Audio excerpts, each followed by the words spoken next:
Altavita, Pablo Del Valle from Minty Stay, Jaime de la Torre from Body Homes, and we have Matt Hughes from Wheelhouse. So they will share an explanation of their business and their involvement they have with the midterm rentals, along with the strategies implemented.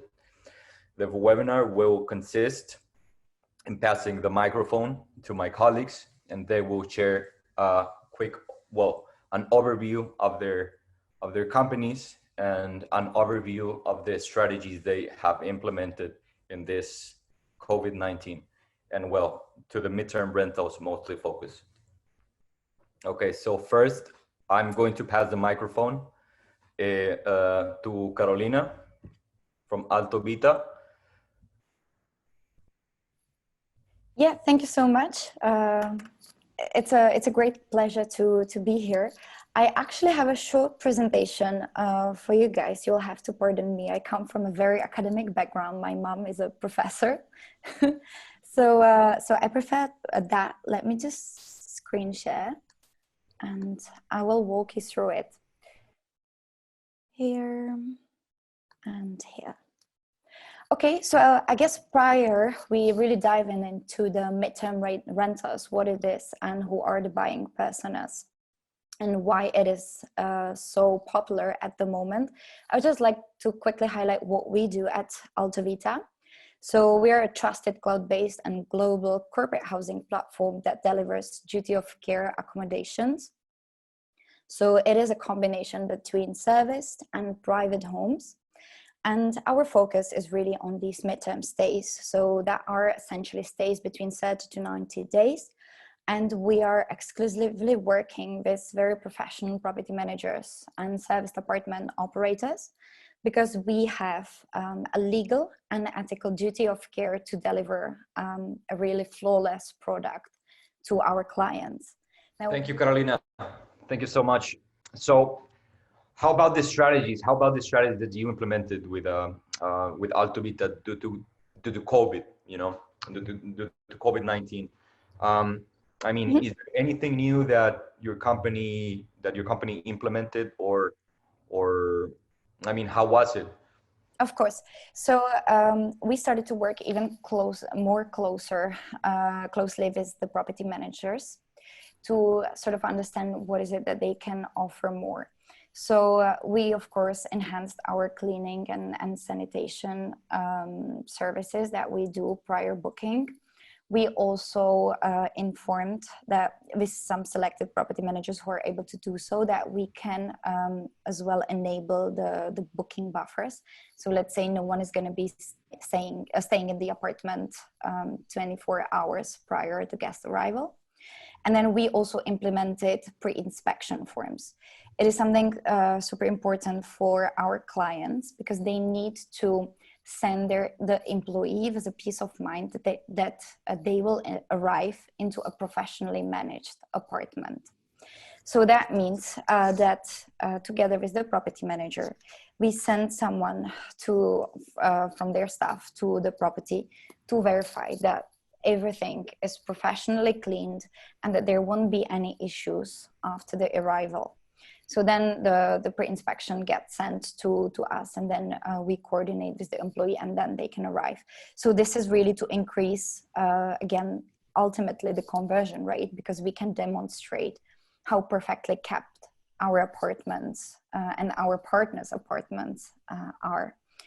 And then from the sales perspective, I guess that, we hired, first of all, a fantastic VP of Global Partnerships who's based in California, where a lot of the prospering companies are. So we really follow a B2B strategy of having actual accounts. So it's slightly different approach from the other OTAs, where they're pretty much chasing people online. It's a B2C as opposed to a B2C product. We are very much B2B, so we know who the clients are, and we're constantly asking them what are their requirements that we then communicate to our property management partners. So it's an entire ecosystem that we kind of worked out throughout this time. Perfect. Okay, thank you very much. Thank you very much, Carolina. I'm going to start talking about Minty Host, which is a property management company. I'm the head of product in Minty Host. We are operating in Spain since 5 years ago, in Madrid, Seville, and Malaga. We are specialists in short-term rentals. So the reason I believe we are here in this webinar is because we launched Minty Stay some months ago due to the COVID crisis. Okay, so let me ask you this question. So from a property management company perspective, so we have operators right now in the as participants. Was it like a smooth transition between short stay and mid stay, or was it, or how did you guys found it? Did you guys found it complicated? I mean, how was it? How was the transition? Well, you could say it's smooth because we had to adapt constantly. So right. At the beginning we were our first mid-stay guests were people that were stuck here in Spain during the quarantines. So we had to those were the first tenants for mid-stays that we had, and we learned a lot during April and May, and for what it came after June, July, August, that we are bringing like new type of guests that are staying more than 1 month. It's a constant learning, but you know that the most important thing I think for us is that we were able before to manage such amount of bookings in 1 month that for us this is like more relaxed in the operations point of view. So I think it's easier to adapt, but it's a constant learning. Okay. Pablo, thank you very much. Thank you very much. Back up. So thank you, Emilio and Siu, for inviting me. I'm going to tell you guys the story of Buddy and COVID, and to give you a bit more context. Buddy is a Spanish startup that was founded around 5 years ago. And the premise of Buddy has always been very simple. Buddy is a marketplace, a room sharing marketplace. And if ever you've traveled to a new city and tried to find some roommates, it's something very difficult. Supply is not aggregated, it's very dispersed. There isn't a quality standard, there isn't a thought out process. So Buddy was aggregating all the available rooms in a city and matching compatible people that wanted to share an apartment. And it has been super successful since the beginning. And probably part of the secret is that we always operated in supply constrained markets. So in the main cities, we were in Madrid, in Barcelona, in Paris, in London, Berlin. So always cities that have a housing shortage. And we've also always operated in the midterm or long term. And also our local demand required some changes because many of them were going back to their houses, to their parents' houses, to their country houses, whatever. They had lost their jobs, so they were demanding price cuts. They were demanding payment delays. The value was going down. The value of the market, the value of a room was going down. And simultaneously, so we had lost the demand, the market had lost the value, and simultaneously, the marketplace was receiving an enormous amount of supply because all the short-term supply was coming to midterm. And Pablo knows how this.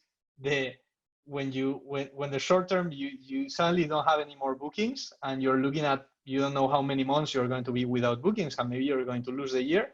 You do whatever it takes to generate some revenue. So maybe you're not going to be doing all the money that you were doing before, but you need to still generate cash flow because you have to cover your fixed cost.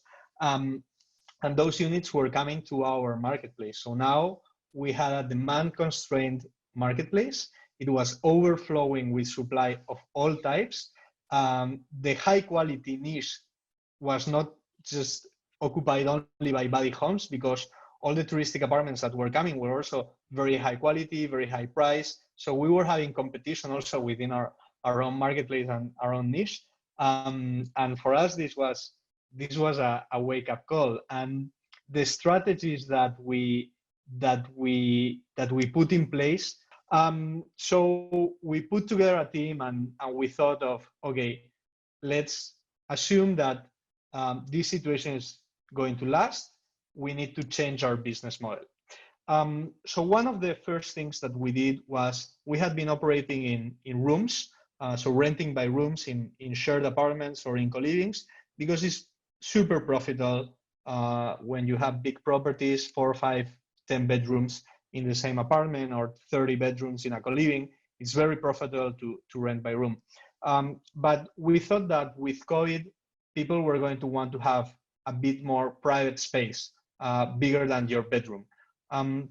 So we accelerated a project that we had been working on, and we very recently introduced full apartments. So now Body is not just a shared room platform, it's also a full apartments platform.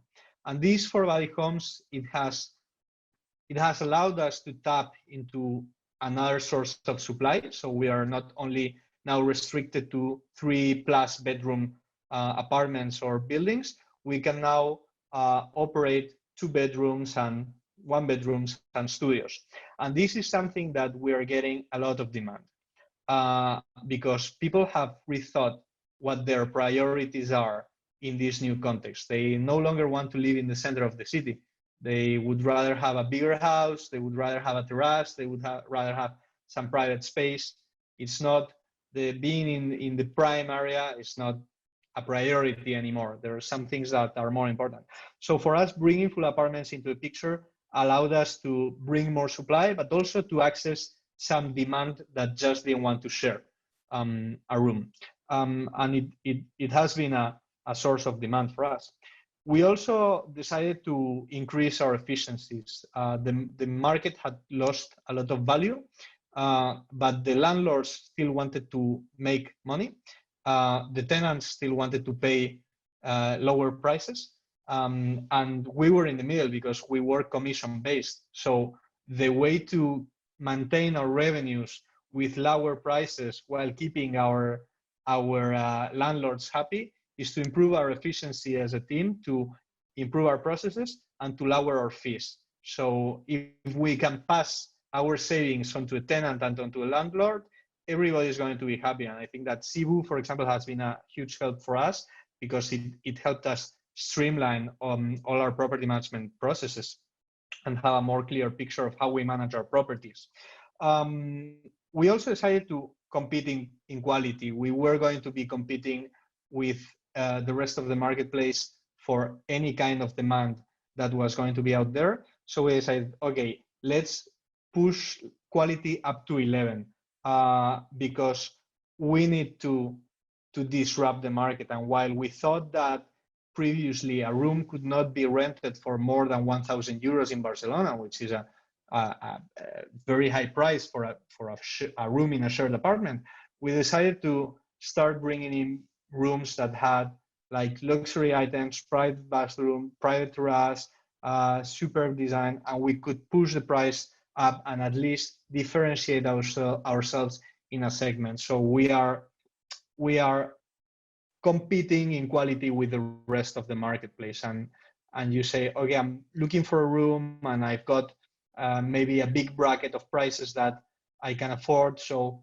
let's look. And if you sort by quality, we want to be there, and we want the Body algorithm also to recognize that our rooms are super high quality and to feature us at the top. Because if not, we're just going to get lost in all the supply that's out there. And also one of the things that we did, and this is very important, I think that this is something that's here to stay, is to rethink and flexibilize our terms with the tenants and with the landlords. So with the tenants, it's all about duration, that previously we were requiring a minimum of 3 months stay. And now we're doing, okay, from 1 month on, you can just go month to month. You can set up a fixed duration. You can do whatever you like. No, this is what we're telling to the tenants, because we know now that everything can change very quickly. The situation can change very quickly. So we need to be flexible to accommodate for our tenants' needs. And it's the operator which is more flexible is going to get that precious booking, because now tenants can choose. They can choose whatever apartment, whatever room they like. They do not have to just click on booking because that listing is going to disappear in 15 minutes. So they can actually, the market turned upside down, and they can actually choose, and they're going to choose the more flexible one. And we were more flexible in duration, but we were also more flexible, for example, with the deposit. We recently rolled out an initiative that is deposit-free rooms. And this means that we have partnered with an insurance company, and a tenant can decide to rent a room with no deposit. He will just pay a very small monthly fee, and the insurance company will cover the deposit if anything goes wrong. And this allows us to also access more demand, because there was previously a segment of the demand that couldn't afford the cost of moving to a new property on the midterm, because maybe you have to buy some furniture, you have to put the first and last month of the rent up, you have to pay deposit, which can be 1, 2, 3 months. This is a big amount of money for someone that may be fresh out of college, that may be without a job or something like that.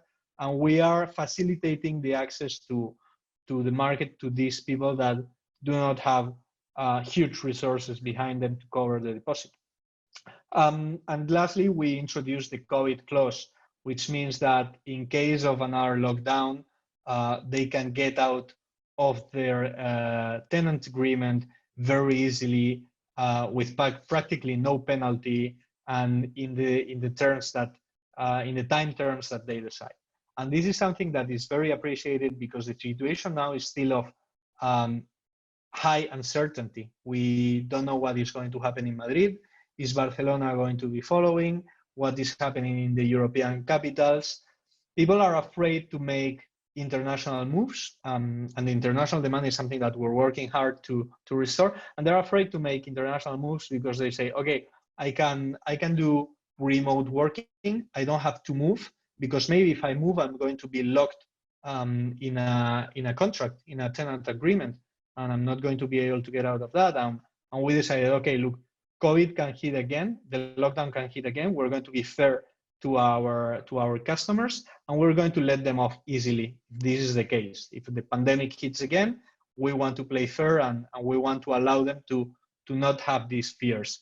So it's all about facilitating the access to the market, dispelling these fears and preoccupations, and making it more easier and more flexible. And finally, for us, I think that these are very valid items, but if you do not have the demand, they're worth nothing, because you're facilitating access to whom? They're just not there. So for us, it's about striking partnerships with companies that have international employees that are constantly moving. We are striking agreements with public entities that, for example, we did some partnerships with the health department in Catalonia and in Madrid to help relocate these extra doctors, nurses, etc., that were coming in to help with the pandemic control. We have struck partnerships with relocation companies, with embassies that are here in Spain and need maybe to bring some extra personnel to repatriate their people, and they need to place those extra people somewhere. So it's all about, hey, the international demand has been reduced, but it's still there. So let's go find it instead of waiting that demand to find us. So we switched the layout of our team. We decided to be more proactive on demand sales, on partnership sales. And this is the strategy that we have followed since COVID hit, and I think it has been successful for us. We're still at 90-something% occupancy rate. We have lost some value in the marketplace. Our prices are around 50% down, but we're confident that when the situation stabilizes and everything goes back to normal, and crossing fingers here, but we can recover the value that we lost. And if I can extend any advice to all the operators that are there, is just improve your efficiency, rethink your processes, make them more efficient, because this is a long-term situation. This is something that may not resolve itself in a couple of months, so you're going to need the cash to wait it out. You're going to need to be super lean, prioritize, and get out there to bring demand back to your units. So flexibilize term and attract demand. And that is all from Body Art. In the technology part, I would like to ask you this: what did you guys implemented, or what did you guys did specifically in the tech part? So we had many initiatives in the tech part, because what we wanted to do is we were already working with a lean team within Body Homes that was being supported by the rest of Body, but we wanted to refocus our operations teams to sales, to demand sales and partnerships to cope with this situation. So we need to make our operations, just to streamline our operations, to make them more efficiency. We started a year ago, so we are basically we were just born in this sector. We are noobs, and we were operating from an Excel spreadsheet all our properties, and from one day to another we got like 300 more properties. We couldn't hire more people because everybody was working from home. We couldn't. We had to refocus all the operations people to sales. We decided to bring in a PMS software from Zebu. We also switched our performance marketing technology. We decided to start catering to demand instead of supply. And we outsourced through technology some of our operations within the electronic locks space. So, for example, we implemented electronic locks in all our apartments, so we didn't have to do the check-ins. We brought technology for the cleaning company, so we did not have to manage them actively to manage the shifts. We brought more technology to the units, for example.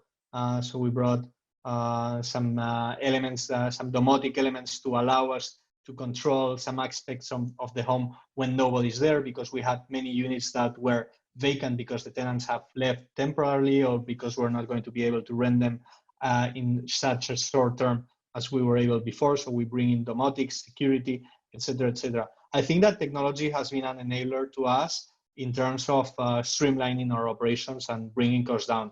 When you're on a market that has very high, that is supply constrained, that has very high demand, that you can raise the prices all that you like, and that you have very good fees, you don't think about the costs because you're always going to be making money. When suddenly everything dries up, it's the moment of thinking, okay, where can I save a penny? Because a penny that I save, I can pass those savings up to my tenants, to my landlords, and it's going to bring me more business in the long end. We are having Matt Hughes from Wheelhouse. I'm not sure if you want to share the screen. I do, yeah. I'll bring a presentation. Perfect. Raise the bar again, as Jaime said.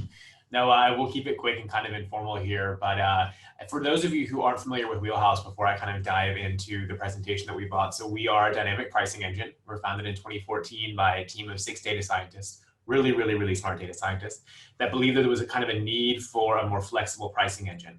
A lot of the things that are out there are a little bit more rigid, right? You get the data, you get the recommendations, but there's not much room for you as a property manager to kind of come in and put your own insight into the mix, which matters the most. So that's kind of our really short story. Where we are today, we have started, we manage 25,000 listings today. We have about 2,500 customers across the world. We're on every continent except for Antarctica, and we are in over 400 markets today. So definitely servicing a very, very wide portfolio of clients and different property managers that we're working with, which gives us some really interesting data that I kind of wanted to share with you today around how COVID has been responding. Give me just a second to share my screen.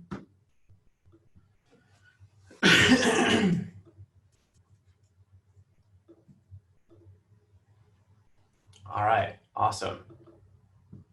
Can everybody see my screen okay?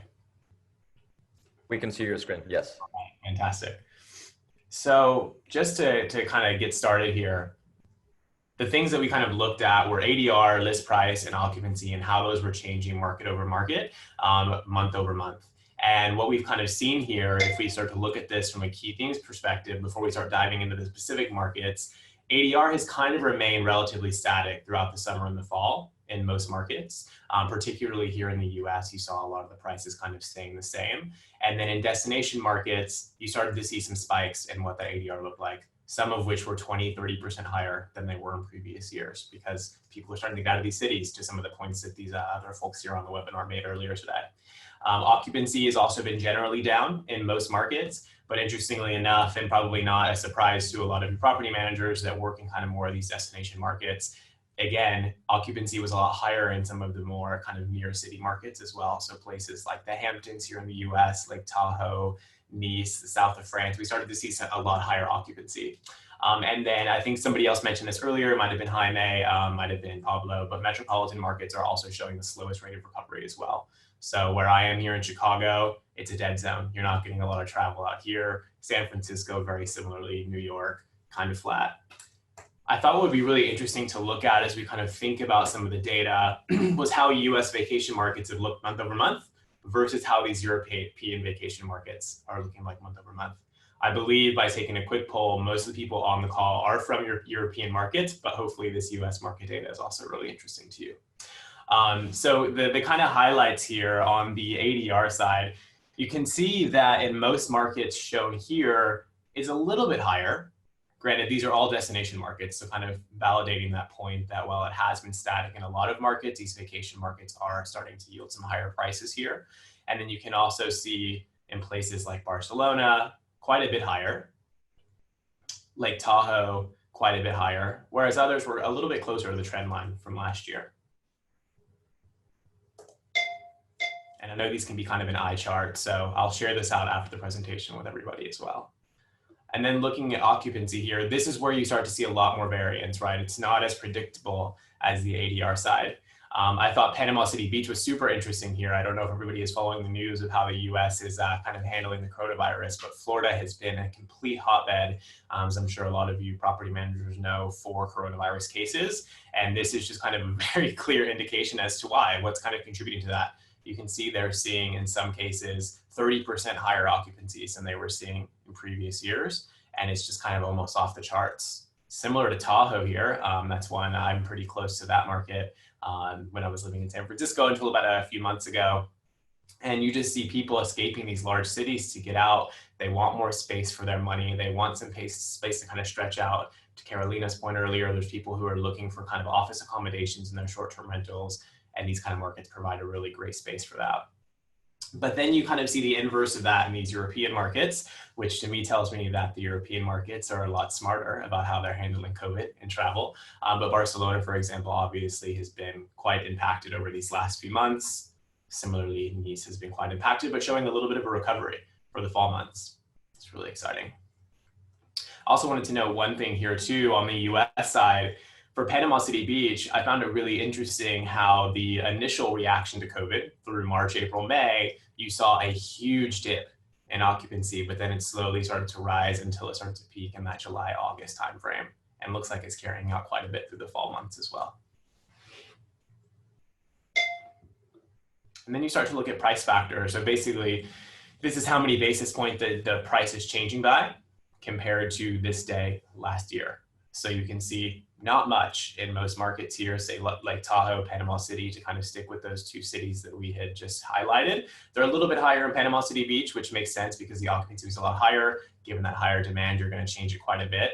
Tahoe kind of kept the same trend line as they kept last year in terms of how they were changing their prices, similarly to these European markets here, which kind of just illustrates that even with as much variance as there has been in occupancy and ADR and all these other metrics that matter to property managers, the price changes are still a little bit unpredictable and they have to change every day, which kind of just validates that you do really need these kind of dynamic pricing engines or some sort of data-backed strategy to help make sure that you're well positioned within the marketplace. So just some quick takeaways here. I know there's probably some questions and we're coming up on time here. So based on what we see, and of course we only highlighted a few markets here. Again, we operate in over 400 markets today and we're constantly analyzing these data points to help us not only predict where our business is going, but how we can help our property managers as well. And what we're seeing here is that domestic travel is still the core focus through fall. To Jaime's point earlier today, we don't know when coronavirus is going to go away. It could be a few months, it could be several months. To that point, you really have to make sure that you're focused on the people that your markets are accessible to. I know that's stating the obvious, but make sure you're not overcorrecting there. And then we're also seeing that it's continuing these near city markets. So places that are, we'll call it 1 hour to 2 hours outside of a major metropolitan area are yielding moderately higher rates in the short term. And those are starting to carry out through the fall a little bit as well. So if you have any properties that are outside of cities, now is your time to bank on those properties. And then, again, this is kind of more of a Wheelhouse plug. I didn't want to get too salesy on everybody, but this is a time more than ever where you really do need something like a Wheelhouse, a dynamic pricing engine to help you automate pricing, because guest experience matters the most. And if you really do want to have this data-backed strategy, that takes a lot of time if you're doing that manually, whether you're scraping, a standard STR report, or whether you're just looking at something like an AirDNA to get the prices and plugging those into your PMS. That can take a ton of time and that takes you away from your guest. So Wheelhouse, our goal here is to help empower you to do what you do best, take care of your guests, create a really good experience, and let us kind of take care of the pricing. Matt, thank you so much. Yeah, so I did wanted to ask you this question. So in terms, let's put it this way, in terms of the revenue and the data perspective, what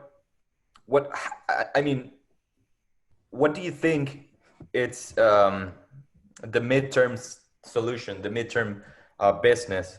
What indicator can we get, for the midterm stays? Absolutely. Yeah, I think it's really important that you're paying attention to your comp set now more than ever. Yes, that's always important, but you're seeing a lot of people kind of turn their listings offline in the short term, right? Maybe they don't have a strategy. Maybe they don't want to pivot to a short-term rental. Maybe their market that they're in has some sort of restriction that doesn't allow them to operate. And so I say your one source of truth as a property manager is making sure that you have really good insight on who your competitors are, right? Within a certain radius, who are you comparing your business against? Look for those similar listings. And then from there, just kind of keep an eye on those and see how those prices are changing day over day. And then of course, leverage some of these reports like Wheelhouse. Again, if you're curious how your market is responding, we probably have some core reports that we can give you.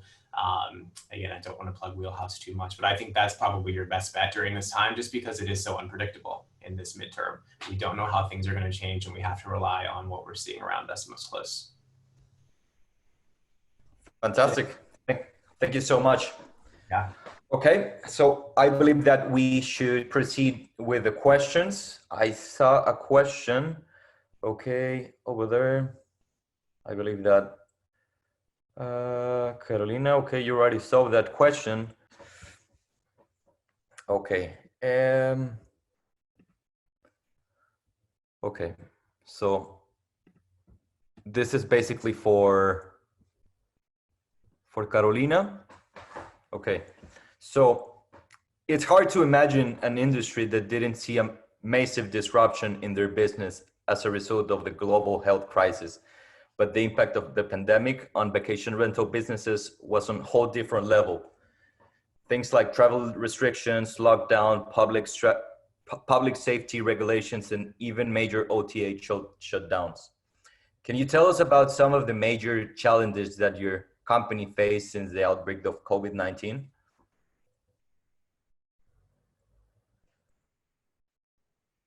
Carolina? Okay, so I don't want to repeat myself, but I'll be very frank to highlight the challenges that we're currently facing in this environment is definitely making sure, again, that all incident management as well as cleaning and the delivery of the service is going to be flawless. People, especially during this time, and when they travel, they are stressed. For example, I'm going for a business meeting tomorrow to Luxembourg. I'm so stressed. I'm really stressed that my property is not going to be, up to the standard. That something might go wrong during my trip. So all I want to, make sure of is that when I'm going to get to my temporary housing solution, be it a serviced apartment or alternative type of accommodation, I'm not going to have to deal with, not clean surfaces, because that only makes me think, who's been previously in the apartment? Was there a 24-hour buffer before the other client?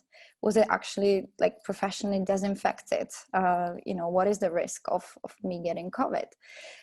Because it was just not professionally prepared.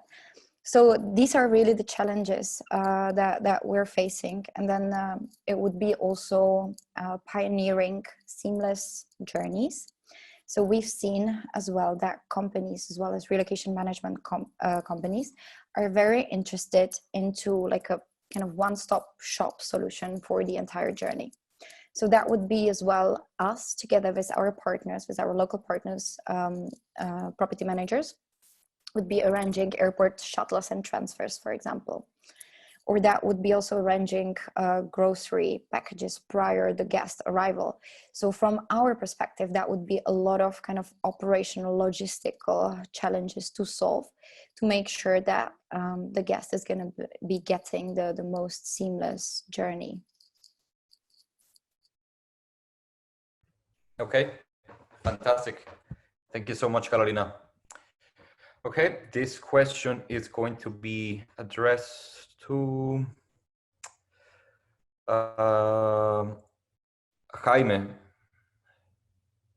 Okay, so Jaime, this pandemic proved to business owners more than before that flexibility and crisis management is a key component of success.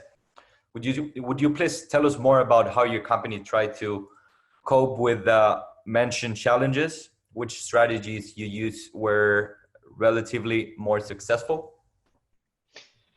Yeah, I don't think there's a golden or a silver bullet to crisis management for these kind of situations, because you have to adapt to what's going on at each moment. And the situation at the beginning of the pandemic was very different than the situation as how it is now.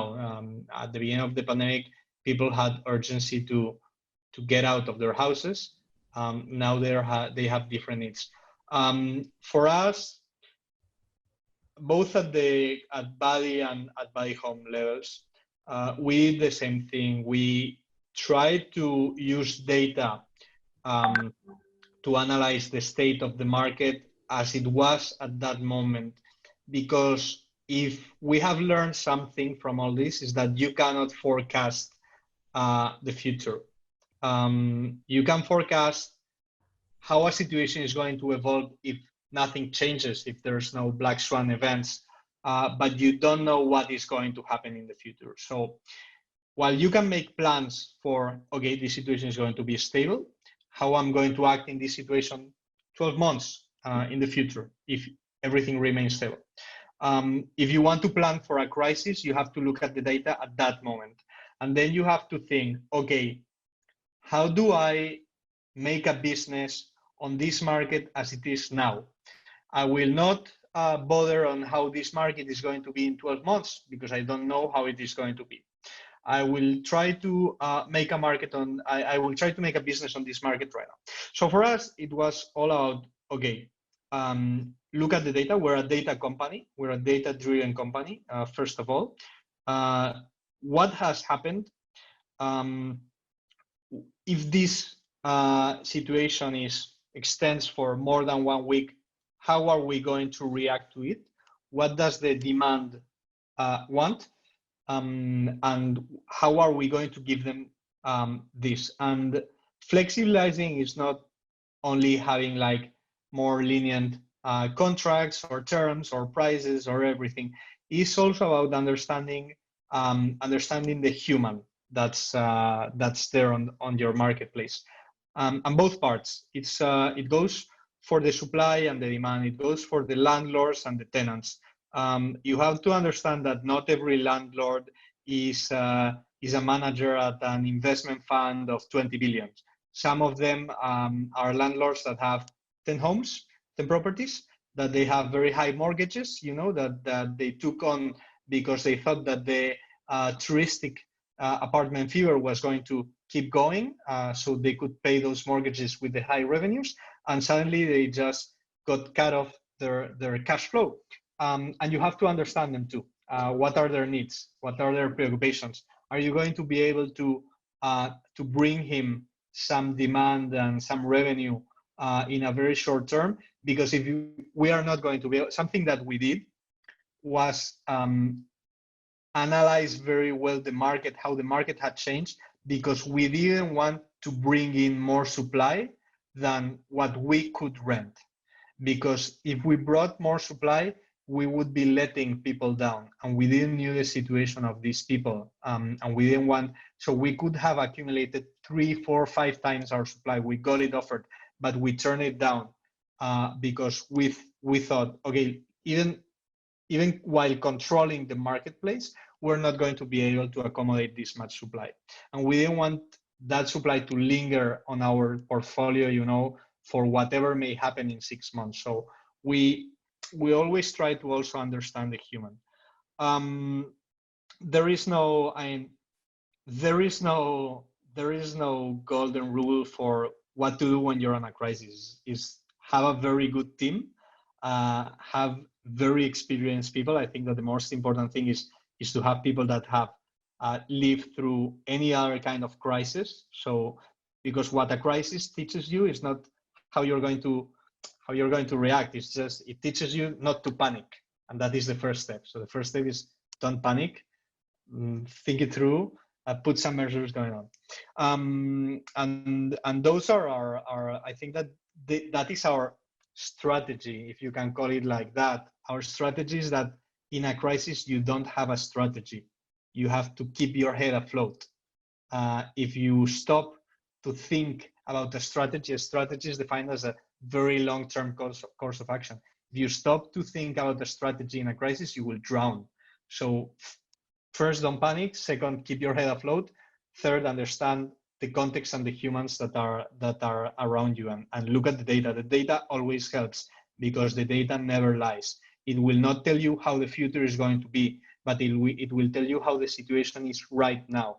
And that is one of the most important things to do in a crisis: understand what the full picture is.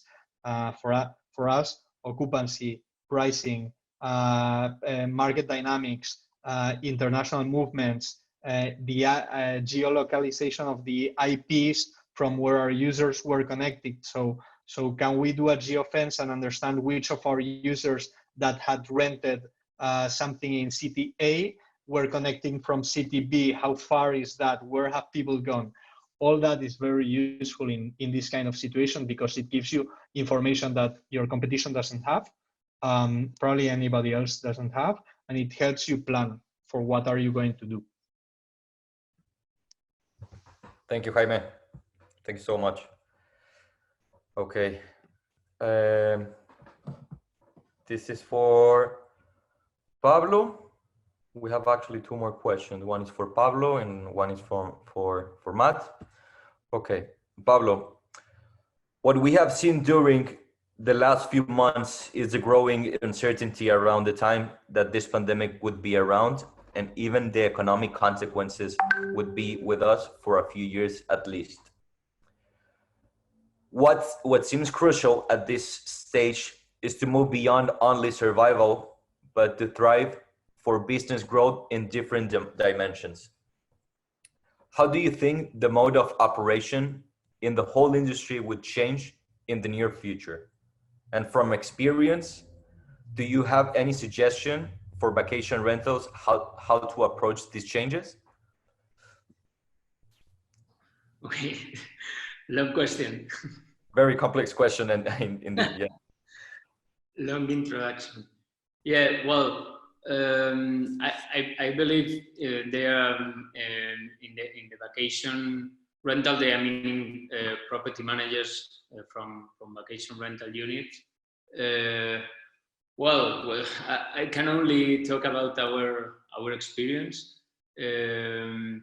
We have only tried to adapt, and as Heino was saying, stick to the data and the situation you have right now. It's impossible to know if the vacation rental is going to be recovered in 1 year or how is it going to be in 2 years. In our experience, we have had to adapt. Our operation teams were focused in other type of activities. They have different tasks and different responsibilities. Every key team member had to follow some KPIs, and now everything has changed. We have set different tasks, different responsibilities, and different KPIs. So I don't know how the market is going to be in the future, but maybe the companies that can adapt and still when the vacation rental recovers, it will recover obviously at some point. The companies that can adapt to still well, first be alive, and for that is really important to set your costs, to stop them at the moment. You have to leverage a lot, and then if you can stay in this midterm market during these months and start to and still keep bringing, for instance, during the weekends, guests from the short-term rental market, you would be just surviving and also adapting your operations to these both markets. So for that's what I can say to that question, and it's like a recommendation about how, with our experience these last months, we have survived, and also looking optimistically to the future. What I would say to other operators, smaller and also larger. Thank you, Pablo. Thank you so much. Okay, Matt. This is kind of a tricky question. It's perfect. It's a small. It's a short question, but you know, this kind of questions, tricky questions that have complexity. You know, so what kind of permanent changes you think this pandemic would bring about within this industry? Oh, that is an interesting question. I mean, there's so many different angles you can take it. I think if you're thinking of it from a revenue strategy perspective and kind of how you're managing your listing, what we're seeing with our client base is a lot less hesitancy to move to less kind of stays, right? So going from week-long stays to even 2 or 3 day stays. We've seen a lot of people kind of adapt to that. We've even seen some of the kind of the short-term rental operators transition over to single night stays, where in previous environments, they weren't open to doing that, right? Because it takes so much to get these listings off the ground. It takes a lot to flip them. But to Pablo's point, you have to be adaptive and you have to be reactive to what the market is telling us. And the market is telling us that people are making these really quick trips, right? Just a couple weekends ago, we drove an hour north and stayed somewhere for 2 days. That's something that we wouldn't have normally done in the past. So I think that's one thing that's going to be a little bit more permanent.